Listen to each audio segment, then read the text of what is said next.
Hello everyone, कैसे हैं आप लोग। उम्मीद करता हूँ अच्छे होंगे, बढ़िया होंगे, मज़े में होंगे। My self Sandeep Bishnoi, chartered accountant and account officer. आप सबका स्वागत है अपने वन एग्जाम डॉट इन और टीम सी एजुकेशनल इंस्टीट्यूट के यूट्यूब चैनल पे। आज का जो हमारा वीडियो का मकसद है, डिस्कशन जो है वो जो फूड कॉरपोरेशन ऑफ इंडिया यानी एफसीआई की आगामी जो भर्ती है, वैकेंसी है प्रपोज्ड, उसके लिए कुछ बातें, कुछ आपके लिए जो कंटेंट वन एग्जाम की तरफ से हम लोगों ने तैयार किया है उसके बारे में चर्चा, और एक बेसिक इस वैकेंसी के बारे में डिस्कशन कि ये एग्ज़ाम किस तरीके से कंडक्ट होगा, क्या इसके अंदर फेजेस होंगे, और अगर आप खास करके कॉमर्स बैकग्राउंड से हैं तो आपको किस तरीके से इस वैकेंसी को देखना चाहिए, किस तरीके से अपनी प्रिपरेशन को करना चाहिए। तो इन सारे पॉइंट्स को मैं कुल मिला के कवर करने का प्रयास करूंगा इस एक अपने छोटे से सेशन के अंदर। और आप सबसे रिक्वेस्ट है कि अगर आप कॉमर्स के एग्जाम्स की प्रिपरेशन कर रहे हैं तो वन एग्जाम डॉट इन, जिसके ऊपर आपको कॉमर्स के सभी तरह के गवर्नमेंट एग्जाम्स हो, पीएसयूज के एग्जाम्स हो, और रिसेंटली हमने यूजीसी नेट के लिए जो है इसका कोर्स पब्लिश किया है, अवेलेबल किया है। One exam dot in app मिलेगी आपको वहाँ पे, तो उस ऐप के ऊपर आपको कंप्लीट जो प्रिपरेशन के लिए मटेरियल चाहिए कॉमर्स एग्जाम्स के लिए, वो आपको वहाँ पे अवेलेबल होंगे। और सभी मेरे साथी चार्टर्ड अकाउंटेंट फैकल्टीज है, नेट जेआरएफ होल्डर्स है, सब वर्किंग प्रोफेशनल्स है, और टीचिंग जो है हमारा पैशन है, इस वजह से हम लोग ये चीज़ करते हैं। तो आप सब चीज़ें आप यहाँ पे लुत्फ उठा सकते हो, बहुत ही नॉमिनल कॉस्ट के ऊपर सब अवेलेबल है, नाम मात्र की फीस के ऊपर। चलिए आज हम बात करते हैं एफसीआई यानी फूड कॉरपोरेशन ऑफ इंडिया, भारतीय खाद्य निगम। ठीक है, एफसीआई आप जानते हो क्या है। मैं सारी चीजों के बारे में बात करूंगा यहाँ पे। फूड कॉरपोरेशन ऑफ इंडिया नाम आपने सुना होगा, आपने एक सिस्टम सुना होगा। गवर्नमेंट क्या करती है, जो बीपीएल परिवार है, जो गरीब परिवार है, ऐसे परिवार जो बिलो पॉवर्टी लाइन अपना जीवन यापन कर रहे हैं, मतलब ऐसे घर जो अपनी बेसिक जो आवश्यकताएं हैं जैसे रोटी, कपड़ा, मकान, स्वास्थ्य, एजुकेशन, इन 4-5 मूलभूत आवश्यकताओं की पूर्ति भी नहीं कर पा रही है, तो गवर्नमेंट उन्हें क्या करती है, सपोर्ट करती है, मदद करती है। ठीक है, आपको पता है जब हम आज़ाद हुए थे तब हमारी स्थिति खराब थी। अब जो है हमारे पास वैसी स्थितियां नहीं है, आज के टाइम में हालात काफ़ी सुधर चुके हैं। लेकिन जब आप इंडिपेंडेंट हुए थे उस टाइम के आप अगर सोचो तो हमारे यहाँ पे जो इरिगेशन फैसिलिटीज़ है, यानी जो सिंचाई की व्यवस्था है, बहुत लिमिटेड क्षेत्र के अंदर है। हम ज़्यादातर मानसून के ऊपर रेन फेड इरिगेशन है, मतलब बारिश की वजह से हमारे यहाँ फसलों को पानी मिलता है ज़्यादातर हिस्सों में। तो ऐसे में जो हमारा फूड प्रोडक्शन है, मतलब जो हम अनाज का उत्पादन करते हैं, वो बहुत हद तक निर्भर करता था किसके ऊपर, मानसून के ऊपर। और कभी अकाल पड़ गया, मानसून 2 साल अच्छा नहीं रहा, 3 साल अच्छा नहीं रहा, तो हमें भूखमरी जैसी स्थितियों का सामना करना पड़ा। तो ये इंडिया चाइना वॉर के दौरान भी हुआ, इंडिया पाकिस्तान वॉर के दौरान भी हुआ। उसके बाद आपको पता हो तो अमेरिका से हमने मदद मांगी तो उन्होंने हमें घटिया क्वालिटी का गेहूं भेजा। ये सब स्टोरी आपको पता होगी। उसके बाद लाल बहादुर शास्त्री आए, उन्होंने नारा दिया जय जवान जय किसान का, और देश से इस हद तक रिक्वेस्ट की कि आप एक वक्त का जो है खाना छोड़ दें ताकि अनाज बचे, और जो गरीब परिवार है जहां तक खाना नहीं पहुंच पा रहा है, ऐसी स्थिति हम फेस कर चुके हैं। तो फूड कॉरपोरेशन ऑफ इंडिया जो है भारत का एक सेपरेट निगम बनाया गया, कॉरपोरेशन बनाया गया। इसका पर्पज क्या था कि जो भी खाद्यान्न है, जो खाद्य सामग्री है, उनका क्या करना, स्टॉक करना। उनको ये फूड कॉरपोरेशन ऑफ इंडिया क्या करती है, अपने पास बफर स्टॉक मेंटेन करती है कि हजारों टन, लाखों टन की संख्या के अंदर गेहूं, चावल और इस तरह की जो चीजें, खाद्यान्न जो है, उनको अपने पास स्टॉक के रूप में मेंटेन करती है। फिर ये कहाँ जाता है, तो ये गवर्नमेंट क्या करती है, जो पीडीएस सिस्टम चलाती है, पब्लिक डिस्ट्रीब्यूशन सिस्टम, जिसको हम राशन कहते हैं, राशन की दुकान। तो इस राशन के जरिए इन गरीब परिवारों तक ये क्या होता है, पहुंचाया जाता है। प्लस ये गवर्नमेंट के पास एक तरीके से स्टॉक रहता है इमरजेंसी के लिए भी, कि हमें कभी ऐसी आपातकाल की स्थिति आ जाए तो विदेशी सहायता के ऊपर एटलीस्ट हमारे खाने पीने की चीज़ों के लिए हमें फिरंगियों के आगे झुकना नहीं पड़े, तो हमारे पास इतना सफिशिएंट स्टॉक जो है वो मेंटेन होता है। और ये सारा कार्यक्रम किसके थ्रू होता है?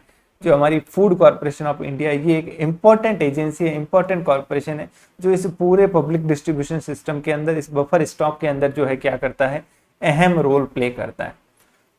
ठीक है। दूसरी बात, फूड कॉरपोरेशन ऑफ इंडिया कोई छोटी मोटी कंपनी नहीं है। जिस स्केल पे मैंने आपको बताया, आप समझ सकते हो इसके ऑपरेशंस, इसकी एरिया ऑफ वर्किंग कितनी वाइड है, कितनी ज्यादा है। मतलब ये इंडिया के हर छोटे से छोटे जगह तक इसकी रीच है। हर स्टेट के अंदर आपको इनके गोडाउन्स मिल जाएंगे, इनके ऑफिसेज मिल जाएंगे। मतलब बहुत बड़ा जो है कॉरपोरेशन है ये। ठीक है, ऐसे कोई छोटी मोटी कंपनी नहीं है गवर्नमेंट की। अब ये फूड कॉरपोरेशन ऑफ इंडिया क्या करता है? वैकेंसी निकालता है, रिक्रूटमेंट करता है अपने यहाँ पे। तो ये रिक्रूटमेंट बेसिकली किसके अंडर आती है? सेंट्रल गवर्नमेंट के अंडर आती है, क्योंकि केंद्र सरकार के तहत ही जो है वो क्या करता है, ये food corporation of India work करता है। हालांकि एफसीआई एक कॉरपोरेशन है, मतलब एक निगम की तरह काम करता है, ये गवर्नमेंट से इंडिपेंडेंट है एक तरीके से, बट अल्टीमेटली ये किसके अंडर आता है? सेंट्रल गवर्नमेंट, केंद्र सरकार। मतलब इसके ऊपर नियंत्रण जो है वो पूरा किसका है? केंद्र सरकार। अब जो इसकी रिक्रूटमेंट आई है हमारे सामने, तो इससे पहले एक वीडियो के अंदर हमारे साथ ही जो भरत सर है, उन्होंने आपको वैकेंसी की जो बेसिक डिटेल्स थी वो सारी बताई होगी। मैं क्विकली आपको ये बताना चाह रहा हूँ कि जो एग्जाम है, जो मैनेजर अकाउंट्स, मैनेजर की अलग अलग पोस्ट जो है उनके लिए जो एग्जाम है, हाँ जी, तो ये जो रिक्रूटमेंट है इसके अंदर आप देखोगे तो कई तरह की पोस्ट है। मैनेजर की पोस्ट है, फिर असिस्टेंट ग्रेड 3 इस तरह की भी पोस्ट है। इसके अलावा बाकी कुछ टेक्निकल पोस्ट भी है, जेईएन हो गई, ठीक है, असिस्टेंट हो गई। तो ये सारी जो पोस्ट निकाली है, इन सब के लिए जो सिलेक्शन का प्रोसेस है, जो एग्जामिनेशन का प्रोसेस है, जिसके थ्रू आपको गुजरना पड़ेगा अगर आप एफसीआई के इस रिक्रूटमेंट के अंदर अपीयर होने की सोच रहे हो, तो वो प्रोसेस जो है वो सबके लिए जनरली कॉमन है, सिवाय कुछ चीज़ों के जो कि स्पेसिफिक किसी पर्टिकुलर पोस्ट के लिए। बाकी सामान्यतः सभी के लिए, और पर्टिकुलर कॉमर्स की सभी जो वैकेंसी है, मैनेजर हो गई या असिस्टेंट ग्रेड 3 हो गया या दूसरी जितनी भी मैनेजर की है, एक्सेप्ट मैनेजर हिंदी और ऐसी कुछ पोस्ट के लिए अलग है। बाकी सबके लिए जो एग्जाम का प्रोसेस है वो इस तरीके से है कि आपको 2 फेज के अंदर एग्जाम को क्रैक करना होगा। एक होगा आपका फेज 1, फिर वो जो क्लियर करेंगे उनको अपीयर होना होगा फेज 2 के अंदर।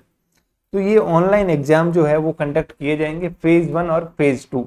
अब जो फेज 1 है, मतलब फर्स्ट फेज जो अभी आपको बैठना है जिसके अंदर, वो सिलेबस सबके लिए क्या है? कॉमन है, समान है। मतलब चाहे आप मैनेजर की तैयारी कर रहे हो, चाहे असिस्टेंट ग्रेड की तैयारी कर रहे हो, किसी भी पोस्ट के लिए तैयारी कर रहे हो, आप सबको इस एग्जाम के थ्रू गुजरना ही होगा। तो उस फेज 1 के अंदर आपको मेनली जो है 4 सब्जेक्ट देखने को मिलेंगे। ये एक 100 नंबर का टेस्ट होगा, बेसिकली एक स्क्रीनिंग टेस्ट समझ लीजिए आप, फिल्टर आउट करने के लिए कि सीरियस कैंडिडेट्स जिनको थोड़ा बहुत नॉलेज है वही सिर्फ आए। ठीक है, तो जिसके अंदर आपका English, reasoning ability, numerical ability और जनरल स्टडी, जिसके अंदर सामान्य अध्ययन, चारों के 25-25 जो क्वेश्चन है वो पूछे जाएंगे आपसे। ठीक है, तो कुल मिला के 100 क्वेश्चन का एक टेस्ट होगा बेसिक सा। लेकिन यहाँ पे एक इंपॉर्टेंट चीज, ये जो चारों चीजें यही वापस आपको फेज 2 के अंदर भी रिपीट होगी। जो फेज 2 का आपका पेपर होगा उसके अंदर भी ये रिपीट होगी। तो पहला फेज जिसके अंदर आपको क्या करना है, फेज 1 के अंदर बताओ, फेज 1 के अंदर क्या है? 100 मार्क्स का एक टेस्ट होगा जिसे आपको पास करना है। उसके अंदर आपके 4 सब्जेक्ट होंगे, 1, 2, 3 और 4। जो इसको क्रैक कर लेंगे वो किस में अपीयर होंगे? फेज 2 के अंदर। फेज 2 में फिर से 2 पेपर होंगे, पेपर 1 एंड पेपर 2। पेपर 1 यही फिर से सामान्य जो आप देख रहे हो, और ये आपका सब्जेक्ट स्पेसिफिक, जिस विषय से आप अपीयर हो रहे हो जिस पोस्ट के लिए अप्लाई कर रहे हो। जैसे अगर आप अकाउंट्स वाले के लिए कर रहे हो तो आपके अकाउंट्स के सब्जेक्ट का नॉलेज पूछा जाएगा, मतलब यहाँ सब्जेक्ट का नॉलेज होगा, और इन दोनों का वेटेज जो है वो 50% 50%। ठीक है, जितने नंबर का ये सामान्य अध्ययन उतने ही नंबर का आपका सब्जेक्ट का होगा। तो अब फेज 1 के अंदर आपने चारों टॉपिक देख लिए, कौन कौन से हैं? रीजनिंग, इंग्लिश, न्यूमेरिकल एबिलिटी और जनरल स्टडीज। अगर फेज 2 की बात करें, फेज 2 के अंदर जब पहला पेपर, फिर दूसरा पोस्ट स्पेसिफिक जो सब्जेक्ट का पेपर है, 2 पेपर बताए मैंने, सामान्य और सब्जेक्ट। दोनों का वेटेज कितना? बराबर वेटेज, ये भी 120 नंबर का, ये भी 120 नंबर का, 50-50। अब जो फर्स्ट पेपर है वो कौन सा है? फेज 2 की बात कर रहे हैं, फेज 2 में जिसमें 2 पेपर है।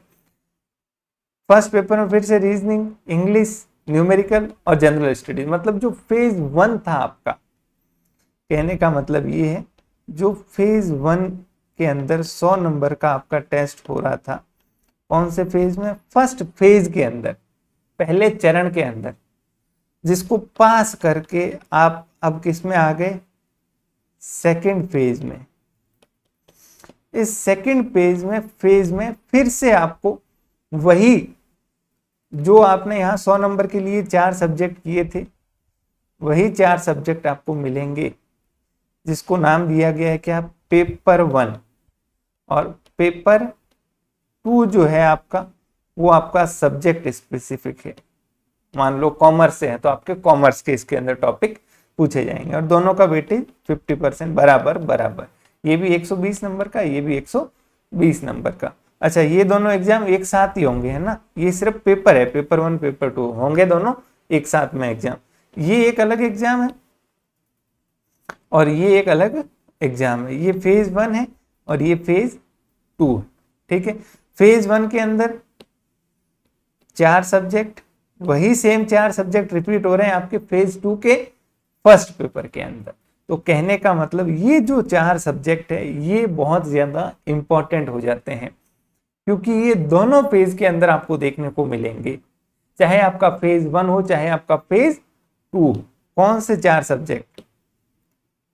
नंबर 1 इंग्लिश, बेसिक इंग्लिश, फिर number 2 reasoning, number 3 numerical ability mathematics type, और नंबर 4 जनरल स्टडीज।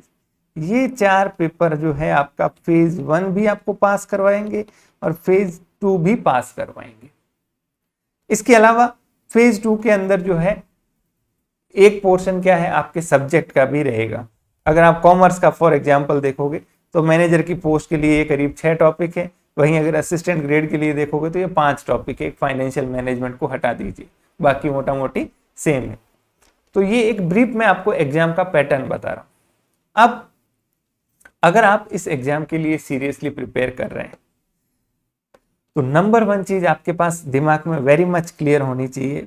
फर्स्ट आपकी प्रायोरिटी होनी चाहिए क्या?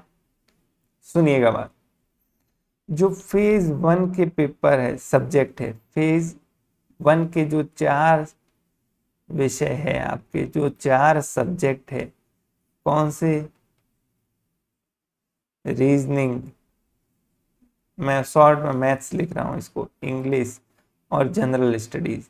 ये चारों सब्जेक्ट आपको क्या करने हैं? बिल्कुल आपके कंठस्थ होने चाहिए, बिल्कुल आपकी अच्छे से तैयार होने चाहिए, क्योंकि यही 4 सब्जेक्ट आपको फेज 1 पास करवाएंगे। आपका सब्जेक्ट में कितना भी नॉलेज है, कितनी भी पकड़ है, अगर आप फेज 1 को क्रैक ही नहीं कर पाए तो फेज 2 में जाने का सवाल ही नहीं उठेगा। तो फेज 1 को क्रैक करने के लिए आपको इन 4 सब्जेक्ट को स्ट्रांगली जो है ये आपकी स्ट्रेंथ होनी चाहिए। और 25-25 नंबर के लिए चारों का वेटेज है, ना किसी का ज्यादा ना किसी का कम। तो आप रीजनिंग अच्छे से करिए, एक अच्छी सी बुक परचेज कीजिए, स्टैंडर्ड किताबें अवेलेबल है, ठीक है। न्यूमेरिकल एबिलिटी की किताब लाइए, इंग्लिश की लाइए, और इनको बिल्कुल अच्छे से जो है आप अभी से प्रिपरेशन शुरू कर दीजिए। जितना स्ट्रांग होगा, फेज 1 तो क्रैक करवाएगा ही, जब फेज 2 का नंबर आएगा, सेकेंड फेज के जब एग्जाम होंगे तो उसमें फिर से पेपर 1 जो है आपका क्या होगा? फर्स्ट पेपर यही सेम होगा। तो वो अगर आपके स्ट्रांग है तो यहाँ भी आपकी जो है स्कोरिंग हाई होगी। फिर पेपर 2 जो है इसका आपका, वो आपका सब्जेक्ट है, उसको तो आपको करना ही है, उसके अंदर तो आपकी पकड़ है ही।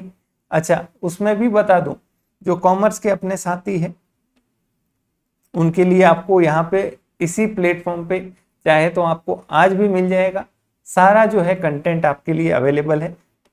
सेकेंड फेज के आपके सब्जेक्ट के पेपर के लिए जो भी टॉपिक है, टॉपिक वाइज बिल्कुल आपके लिए lectures, practice, MCQs, everything, notes, सब कुछ अवेलेबल है। लेकिन आज का जो हमारा डिस्कशन है वो कुछ और है। आज का डिस्कशन जो है हमारा, ये जो 4 सब्जेक्ट है जो फेज 1 के अंदर और फेज 2 के अंदर दोनों जगह पूछे जा रहे हैं, उनके लिए जो है आपके लिए एक टेस्ट सीरीज जो है प्रैक्टिस पर्पज के लिए, कि आप अपनी जब तैयारी कर रहे हैं, तैयारी के साथ साथ आप अपनी प्रैक्टिस कर सके, आप अपनी असेस कर सके प्रिपरेशन को, उसके लिए जो है हमने क्या तैयार की है, एक ये एमसीक्यू सीरीज तैयार की है। फेज 1 प्लस जो आपका फेज 2 है उसका पेपर 1, इन दोनों के लिए जो है आपकी ये 100 से भी ज्यादा मॉक टेस्ट इसके अंदर होंगे, टोटल 100 से अधिक ऑनलाइन सारे टेस्ट आज की डेट में 50+ अवेलेबल है, और विद इन अ वीक जो है नेक्स्ट 50 टेस्ट भी अपलोड हो जाएंगे। सारे के सारे ऑनलाइन मोड में अवेलेबल है, तो आपको कोई आंसर वगैरह कुछ भी करने की जरूरत नहीं है। जब आप कोई भी टॉपिक पढ़े उसके बाद उस टॉपिक के ऊपर क्या कर सकते हैं, टेस्ट दे सकते हैं। तो इसके लिए हमने टॉपिक वाइज टेस्ट भी बनाए, सब्जेक्ट वाइज भी बनाए। टॉपिक वाइज का मतलब, मान लो इंग्लिश पढ़ रहे हैं आप, इंग्लिश के अंदर कोई एक टॉपिक आपने पढ़ा तो उस टॉपिक का टेस्ट दे दीजिए, फिर दूसरा पढ़ा दूसरा दे दीजिए। रीजनिंग में जो टॉपिक पढ़ रहे हो उसका टेस्ट दीजिए, फिर नेक्स्ट का टेस्ट दीजिए। फिर आपको लगता है पूरी रीजनिंग हो गई, अब आपको सब्जेक्ट वाइज टेस्ट देना है तो आप सब्जेक्ट वाइज टेस्ट भी दे सकते हैं। तो इस तरीके से बाइफर्केशन करके भी अवेलेबल करवाया गया है ये सारे ऑनलाइन मॉक टेस्ट। तीसरी चीज, अवेलेबल कहाँ पे होंगे ये मॉक टेस्ट, इसके लिए आपको सिंपली क्या करना है, प्ले स्टोर पे जाना है, oneexam.in जो है ऐप अपनी डाउनलोड करनी है, और उस ऐप के अंदर जो है आपको रजिस्टर करना है एज ए स्टूडेंट के रूप में आपको रजिस्टर करना है। और आप क्या करोगे, स्टोर सेक्शन में जाओगे तो वहां पे आपको कोर्स जो है वो मिलेगा। इसके अलावा मैं हेल्प के लिए नंबर लिख देता हूं व्हाट्सएप का,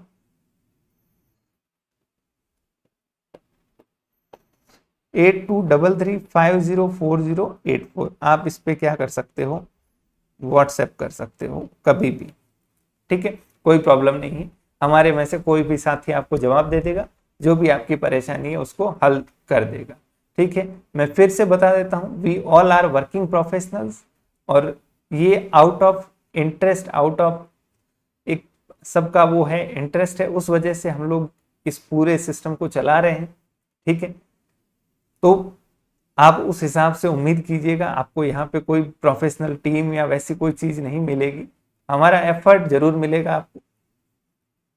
तो एक बार आप जरूर ट्राई करें। अगर आप FCI का एग्जाम दे रहे हैं, आप फेज 1 के अंदर भी काम आएगा, फेज 2 के अंदर भी काम आएगा, प्लस अगर आप कॉमर्स से हैं तब तो आप डेफिनेटली कीजिए। आपको फेज 1 फेज 2 के लिए ये पेपर के टेस्ट सीरीज प्लस जो बाकी कंटेंट्स है आपके सब्जेक्ट की प्रिपरेशन के लिए, वो भी हम लोग अवेलेबल करवा रहे हैं।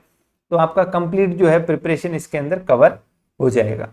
बाकी कोचिंग की स्पेसिफिक कहीं जरूरत नहीं है। क्यों? अगर आप इसका सिलेबस भी देखोगे तो नीचे एक क्लियर कट लाइन लिखी हुई है, the nature of question such that they do not require specialised study of any discipline.